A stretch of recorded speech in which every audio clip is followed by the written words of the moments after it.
आपको बताएं, इस्लामाबाद में ज़हनी बहाली मरकज में मुबैना तशद्दुद से नौजवान जांबाग। थाना शहजाद टाउन पुलिस ने दरख्वास्त पर मुकदमा दर्ज कर लिया। ज़हनी बहाली मरकज तरलाई का अमला सेंटर बंद करके फरार हो गया है। मुकदमे के मुताबिक नौजवान के जिस्म पर तशद्दुद के निशानात भी पाए गए हैं। वालिद के मुताबिक जून में दाखिल कराया, 1 माह तक बच्चे से मिलने नहीं दिया।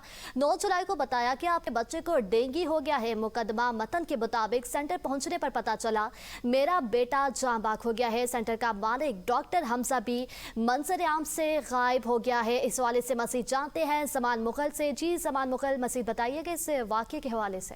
जी बिल्कुल, ये रिहेबिलिटेशन सेंटर थाना शहजाद टाउन के हदूद में बनाया गया था और यहाँ पे पेरेंट्स ने अपने बच्चे को दाखिल करवाया और उनकी ख्वाहिश ये थी कि हमारा बच्चा जो है ये सेंटर में बेहतर हो जाएगा। और उनका ये इल्जाम है कि 1 महीना हमें बच्चे से मुलाकात नहीं करवाई गई और बाद में हमें कहा गया कि आपके बच्चे को डेंगू हो गया है। और जिस वक्त हम आए तो उस वक्त हमें बताया गया कि आपके बच्चे की डेथ हो चुकी है।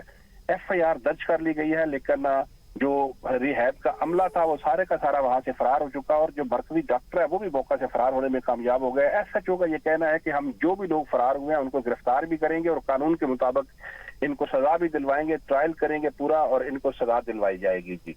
जी शुक्रिया जमान मुगल हमारे साथ मौजूद थे।